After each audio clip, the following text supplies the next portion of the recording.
మనతో పాటుగా cantonment MLA Shri Ganesh ఉన్నాడు. అన్న, ముందుగా మీకు కంగ్రాచులేషన్. దశాబ్దాల కళ మీకు నెరవేరినట్టుగా అనిపిస్తూ ఉంది. ఎట్లా చూడొచ్చు అంటారు దీని యొక్క ఆమోద ముద్రను? చాలా సంతోషంగా ఉంది. స్వతంత్రం వచ్చి ఇన్ని సంవత్సరాలు అయినా కూడా కంటోన్మెంట్ బోర్డు పరిధిలో ఉన్న వాళ్ళకి స్వతంత్రం వచ్చినట్టు లేదు. భారతదేశం అంతా ఒక పరిస్థితి ఉంటే ఈ కంటోన్మెంట్ బోర్డులో ఉన్న వాళ్ళది ఇంకో పరిస్థితి. ఇది వీళ్ళందరూ ద్వితీయ శ్రేణి పౌరుల్లాగా బతికే పరిస్థితి. ఇక్కడ ఏది కూడా అంత ఈజీగా ఉండదు, అన్నిటికీ ఆంక్షలు ఉండి ఇప్పుడు ఆంక్షలన్నీ తొలగిపోయి ఏ విధంగా రాష్ట్ర ప్రభుత్వం పరిపాలన అందిస్తుందో అందరికీ లాభదాయకంగా అన్ని డెవలప్మెంట్ అవుతుందో అదే మాదిరిగా మా ప్రజలు కూడా పూర్తి స్థాయిగా డెవలప్మెంట్ అవుతాయి. గతంలో కూడా మీ అందరికీ తెలుసు, మన గౌరవ ముఖ్యమంత్రి గారే మల్కాజ్గిరి పార్లమెంట్ ఎంపీగా ఉన్నప్పుడు వారు కంటోన్మెంట్ సమస్యల మీద అనేక సార్లు పార్లమెంట్ ప్రస్తావించి వారికి పూర్తి స్థాయిలో అవగాహన ఉంది కాబట్టి వారు ముఖ్యమంత్రి అయినాక కూడా ఈ మెర్జీ కావాలని అనేకసార్లు వారితో ప్రస్తావించడం, బై ఎలక్షన్లో కాంగ్రెస్ పార్టీ అభ్యర్థినైన నన్ను బలపరచడానికి ప్రచారంలో వచ్చినప్పుడు కూడా ఇక్కడ స్థానిక ప్రజలకు వారి మాట ఇవ్వడం జరిగింది. ఈ కంటోన్మెంట్ బోర్డుని మెర్జీ చేస్తాం, ఈ సివిల్ ఏరియాని మీకు కూడా మంచి పరిపాలన ఇస్తామని చెప్పారు. వాళ్ళ మాట ప్రకారం నిలబడి ఈరోజు ఇంత చొరవ తీసుకున్నందుకు మొన్న కూడా ఢిల్లీ నుండి డిఫెన్స్ మినిస్టర్ మీద ఒత్తిడి తీసుకొచ్చినందుకే ఇది సాధ్యమైంది. కాబట్టి వారికి హృదయపూర్వకంగా కంటోన్మెంట్ ప్రజల తరఫు నుంచి ధన్యవాదాలు తెలుపుతున్నాను. వారితోటే మన కరీంనగర్ రోడ్డు, నిజామాబాద్ రోడ్ కూడా ఎలివేటెడ్ కారిడార్ శంకుస్థాపన జరిగిందంటే అనేక సంవత్సరాల నుంచి ట్రాఫిక్ సమస్య ఉన్నా పరిష్కారం కాలేదు. కేవలం 100 రోజులనే cantonment board land army land exchange చేసి ఆ ఎలివేటెడ్ కారిడార్ శంకుస్థాపన చేసిన ఘనత మనం గౌరవ ముఖ్యమంత్రి రేవంత్ రెడ్డి గారిదే. కాబట్టి వారితోటే ఇది సాధ్యమైంది. నా ఒక రిక్వెస్ట్ ముఖ్యమంత్రి గారితో కూడా ఈ ప్రక్రియ ఇక్కడి దాకా వచ్చినా కూడా బీజేపీ ప్రభుత్వం, బీజేపీ నామినేటెడ్ మెంబర్, ఇక్కడ ఉన్న స్థానిక లీడర్లు దీన్ని అడ్డగించాలని ప్రయత్నిస్తారు. ఏదో సాకులు చెప్పి అలాంటి అన్నిటినీ తిప్పికొట్టి మీరు చేస్తారని మాకు పూర్తిగా నమ్మకం ఉంది.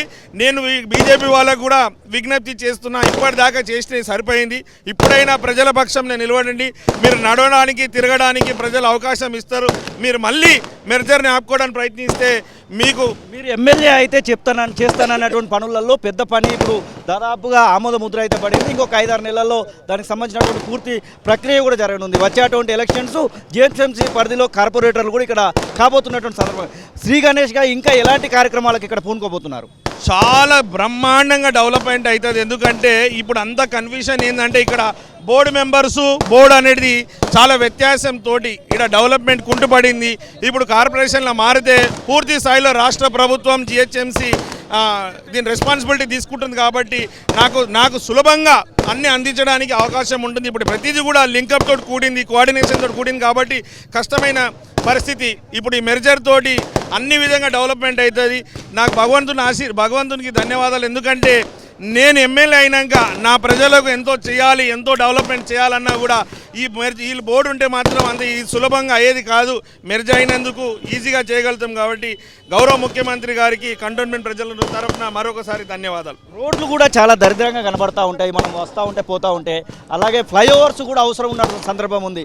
ఫ్లైఓవర్స్ రోడ్ల కోసం శ్రీ గణేష్ ఏమైనా ప్రతిపాదన తీసుకోబోతున్నారు అటు జిహెచ్ఎంసీ ప్రభుత్వానికి కూడా? ఖచ్చితంగా జిహెచ్ఎంసీ వాళ్ళతోటి ప్రభుత్వంతో మాట్లాడి రోడ్డు సమస్యలని పరిష్కరిస్తాం, పట్టాలు సమస్యలు పరిష్కరిస్తాం. వారికి రోజు ఇడిసి రోజు నీళ్ళు వచ్చే విధంగా ఏ విధంగా అయితే జిహెచ్ఎంసీ లిమిట్స్లో త్రాగునీళ్ళు ఆల్టర్నేట్ డేస్ వస్తుందో అదే మాదిరిగా మా ప్రజలకు కూడా వచ్చేటట్టు ఈజీగా కృషి చేస్తాం. ఈజీగా సులభం అవుతుంది. ఎందుకంటే పాలసీ కాబట్టి ఇక్కడ కూడా వస్తుంది. ఇప్పుడు అన్ని విధంగా ఇబ్బంది కాబట్టి అన్ని ఇబ్బందులు తొలగిపోయి అన్ని విధంగా డెవలప్మెంట్ అవుతుంది. ఇప్పుడు స్కూల్స్ కూడా తీసుకుంటే అంత నాణ్యతగా లేదు పరిస్థితి. ఎక్కడ చూసినా కూడా కోఆర్డినేషన్ లేకుండా కుంటుపడింది. కాబట్టి విద్య నుంచి తీసుకొని హాస్పిటల్ దాకా ఉద్యోగం దాకా మౌలిక వసతుల ప్రతిదీ కూడా కల్పించే విధంగా ముందుకు వెళ్ళొచ్చు. ఈజీగా జిహెచ్ఎంసీ తీసుకుంటుంది కాబట్టి డెవలప్మెంట్ అవుతుంది. తొలి వెలుగు ఇక్కడ ఉన్నటువంటి చాలా మందిని ప్రశ్నించినటువంటి నేపథ్యంలో మాకు సంబంధించినటువంటి భూములు మ్యుటేషన్ కాలేదని, మాకు సంబంధించినటువంటి భూముల విషయంలో ఇబ్బందులు పడుతున్నామని, మా అప్లికేషన్లు అన్ని ఇంకా కంటోన్మెంట్ బోర్డు దగ్గరే ఉన్నాయని ఇట్లా చాలా విషయాలను అయితే చెప్తా ఉన్నారు. అలాంటి వారికి శ్రీ గణేష్ ఎమ్మెల్యేగా మీరు ఇచ్చేటువంటి మాట ఇప్పుడు అవన్నీ పరిష్కారం అవుతుంది. ఇవన్నీ ఆంక్షలతోటి కొంతమందికి లాభం అవుతుంది అనేసి ఈ బోర్డు కావాలని వాళ్ళ ప్రయత్నం తప్పితే ప్రజలకు నష్టం అవుతున్నా కూడా వాళ్ళకి లాభమయ్యే విధంగా వాళ్ళు ప్రయత్నిస్తారు.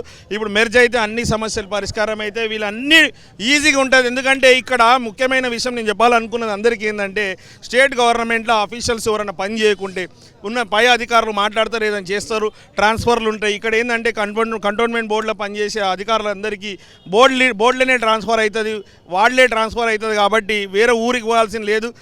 కాబట్టి వాళ్ళందరూ అక్కడే ఉంటారు కాబట్టి గట్టిగా ఉంటారు కాబట్టి కొంచెం డెవలప్మెంట్ అవుతుంది. ఇప్పుడు ఏమైనా కూడా వేరే వాళ్ళు యాక్షన్ తీసుకుంటే యాక్షన్స్ కూడా తక్కువ కాబట్టి అన్ని విధంగా ఇబ్బంది అయింది. ఇప్పుడు జిహెచ్ఎంసీ లిమిట్లో పోతే అంత అధికారులకి కంట్రోల్లో ఉంటారు. అంత వాళ్ళకి మానిటరింగ్ టీం ఉంటుంది, ఇంటెలిజెన్స్ టీం ఉంటుంది, అన్ని విధంగా డెవలప్మెంట్ కావడానికి పూర్తి స్థాయిలో సహకారం ఉంటుంది. కాబట్టి జిహెచ్ఎంసీ మెర్జే కావడం చాలా సంతోషకరం విషయం. ముఖ్యమంత్రిని ఎప్పుడు కలుస్తా ఉన్నారు ఈ విషయం మీద? ఇప్పుడు ఇందాక ఫోన్ చేసాం, వారు అక్కడ డి శ్రీనివాస్ గారిది అంత్యక్రియలకు వెళ్ళారని తెలిసింది. ఇది అయిపోయిన తర్వాత వారు టైం ఇస్తే ఈరోజు వెళ్తాం, లేకుంటే మా నాయకులందరూ దీనికి సహకరించిన వికాస్ మంచులందరినీ రేపు ముఖ్యమంత్రి గారి దగ్గర తీసుకెళ్ళి మేమందరం ధన్యవాదాలు చెప్తున్నాం. ఇది ఆ శ్రీ గణేష్ ఎమ్మెల్యే చెప్తున్న మాటలు. ఖచ్చితంగా మా యొక్క కళ సాకారమైందనేటువంటి ఆశాభావాన్ని అయితే వారు వ్యక్తం చేస్తున్న పరిస్థితి. కెమెరా పర్సన్ సతీష్తో శ్రీనివాస్, తొలి వెలుగు, హైదరాబాద్. అసలైన తొలి వెలుగు. ఫాలో వాట్సాప్ @తొలి వెలుగు official.